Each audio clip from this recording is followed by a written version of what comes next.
This clip is brought to you by SaveWithConrad.com.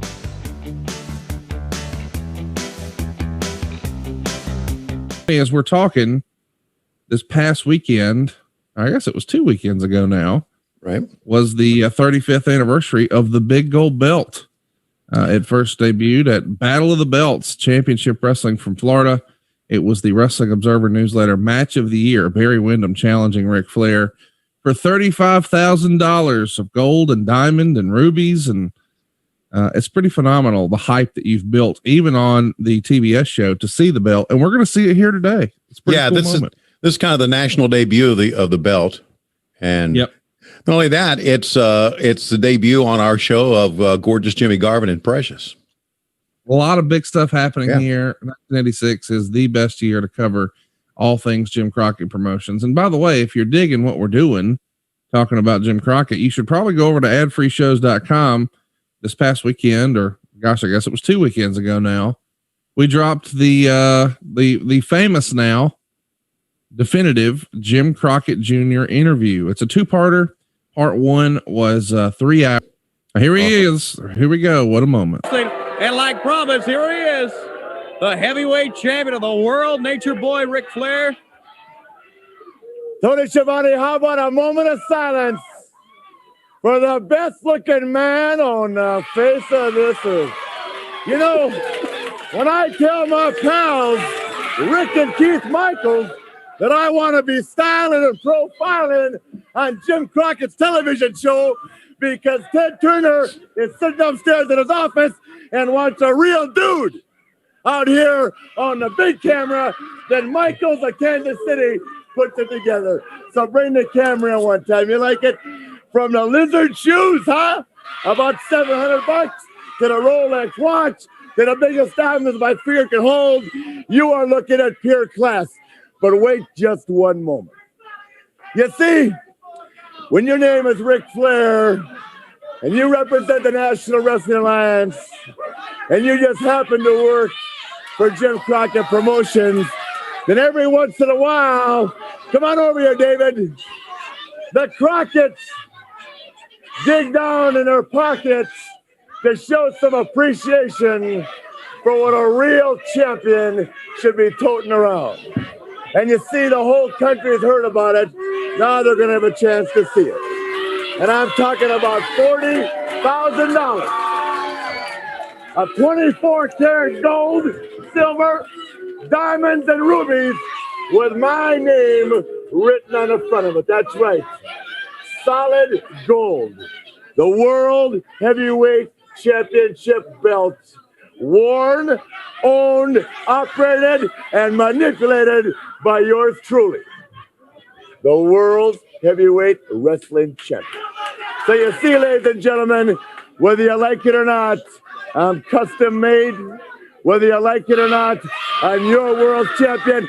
And you know, you hear so much now around the world about everybody wanting to be the world champion that I just like to take a time out of my schedule to come out here periodically and show y'all what the world champion's all about. Ronnie Garvin, Dusty Rhodes, Magnum TA, Bob Armstrong, Tommy Rich, Wahoo McDaniels, doesn't make any difference. To be the man, Daddy, you gotta beat the man. And whether you like it or not, you know, the only difference between me and the guy in the red cape is I don't need a phone booth to bring my action in. You understand what I'm telling you? I'm the best there is.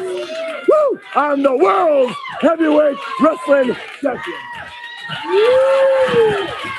Woo! He certainly is. Let's see you bring somebody out here to follow that stuff, brother. Woo! Let's go to the ring. How much fun was Ric Flair having right there? Oh my! That's a tremendous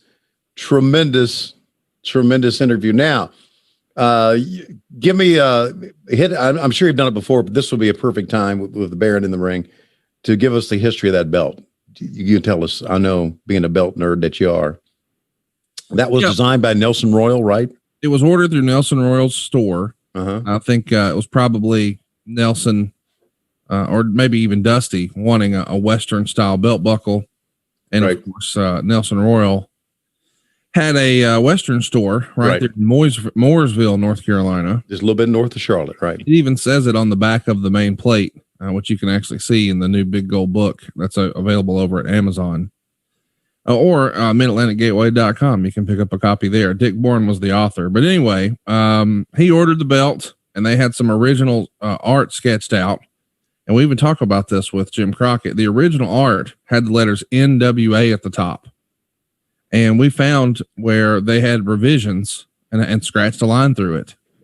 And it was because Jim Crockett was thinking, I don't know how much longer I want to be a part of the NWA. And we talk about that in our interview with him, you know, where that was the thought process. Right. And they wanted a new belt because at the time, the AWA had a huge belt on Nick Bockwinkel, and it was referred to as the inmate belt, famously made in a prison. And of course, the WWF had various world titles. This is during the Hogan run. So they were using what was commonly referred to as the Hogan 86 or the Hogan 85. And the Hogan 85, I guess, in the tail end or very beginning of 86 here, was shaped like the national title or the TV title, that same basic design. But the Hogan 86 was much bigger. So everybody was going bigger is better. And boy, there was nothing bigger than the big gold belt.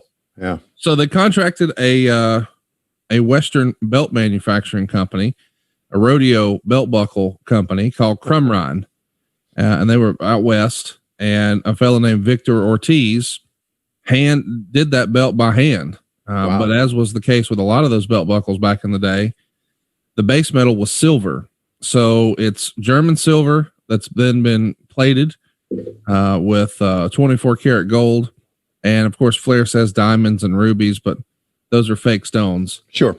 But either way, the plates were made by hand by a fellow named Victor Ortiz and Crumrine. And then it gets shipped back to North Carolina, and it's stitched onto some leather there.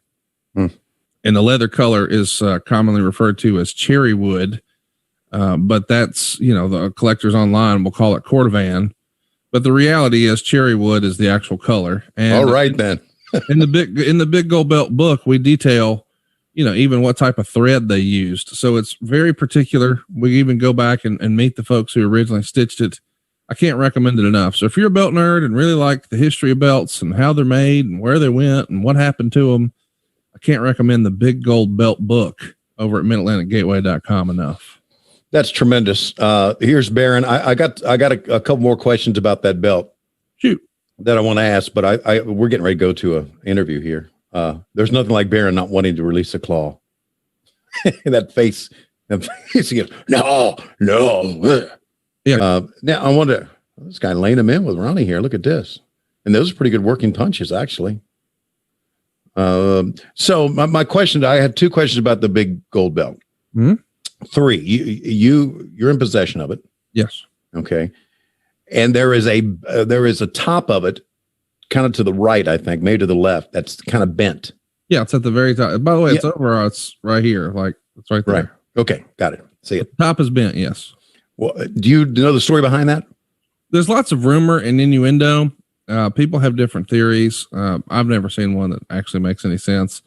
I believe it was probably one of those let's get naked and run around the hotel nights. I had a feeling alcohol would have been involved in that. and it didn't happen on camera, but it did show up, and I forget exactly. I pinned it down to like a 2-month period once I first got it because I was watching all the footage I could of it to try to see, hey, when would this have happened? But there's silly stories out there like, oh, it's when, you know, Hulk Hogan slammed the door in Bobby Heenan's face in 91 backstage at MSG. No, it was bent before that. Oh, yeah. Well, it was the Giant smoking a cigarette, just showing everybody how strong he was in 1995. No, it was bent long before that. Right. I think it happened in either 87 or 88, and I forget exactly what month, but I'm sure as we're sort of tracking it here, we'll notice and we'll set the record straight. Yeah, that'd be good. Now, the other question is, what's it valued at now? I mean, I know because of the historic, not because of what it's made of, but the historic value of it. Well, that's different, you know, because it's always what somebody's willing to pay. Right. I've turned down multiple $100,000 plus offers, so it's worth more than $100,000. Oh, just because I know people who would pay that. But unfortunately, fortunately for me, it's not for sale. You and I haven't really ever talked about this, but just like Eric Bischoff credits Jim Crockett with him being in the wrestling business, I only know you because of the big gold belt. Like I got the belt and 8 months later I met Ric Flair. And, you know, from there I met you guys and I met my wife and Empire was born, buddy. In a weird way, it all traces back to that belt. So this past Valentine's Day was the 35th anniversary of the debut of the big gold belt. So happy birthday, baby. But you're home now. You're never leaving. I often say, you know, hey, if the wheel ever ran off, I can sell my watches. I can sell my cars. Cause you know, the deal is they made a bunch of them. You know, this particular Rolex. You can get online and buy a dozen, look just like it today. But there's only one big gold belt. So I don't see me ever parting with that one. Well, here's an idea. You could sell it to the highest bidder, right? Get a whole lot of cash for it. And then 3 days later, I get one of my buddies from Craigsville, Virginia to go find it. So you want to rip a guy off for a bunch of money? I didn't want to use that word, but I just thought they're good collectors. They get things done. Just an idea. Listen, on Wikipedia. These Craigsville guys, can I pay them to come to your fucking attic and get my goddamn 6-man? No. You know why? Because I'm one of them. They ain't gonna fuck with me, man. They fuck with you, but not from the mountains of Virginia. We stick together. Like that, man. We're together. Hey, but we think we know a thing or two, and unfortunately, I think I know that it's about that time. Ladies and gentlemen, walking down the entryway now with smoke and fire and pyro, it's Conrad Thompson. He is going to show us the big gold belt that's been in his possession for a number of years now. Here he comes with the big gold belt, of course, across his shoulder. Can't put it around his waist. And wait a minute, from behind, it's Casio. Casio has come in. He has knocked down Conrad. He has taken the gold belt, and he's running. Well, he's waddling out of the arena. But hold on a second. It's the boys from Craigsville, Virginia. They're going to make sure that he gets the belt back, and they dogpile Casio. They get him down. They roll his blubber over. They take the belt, and now Conrad's going to have the belt. Wait a minute. They're leaving. They are leaving the arena, the Craigsville boys with the belt. What? Well, Conrad, it'll be in my attic. Come and get it if you can. We'll see you next week on What Happened When. We come to you each and every Wednesday on Westwood One. But don't forget Mondays, we come to you on Patreon.com/WHW Monday.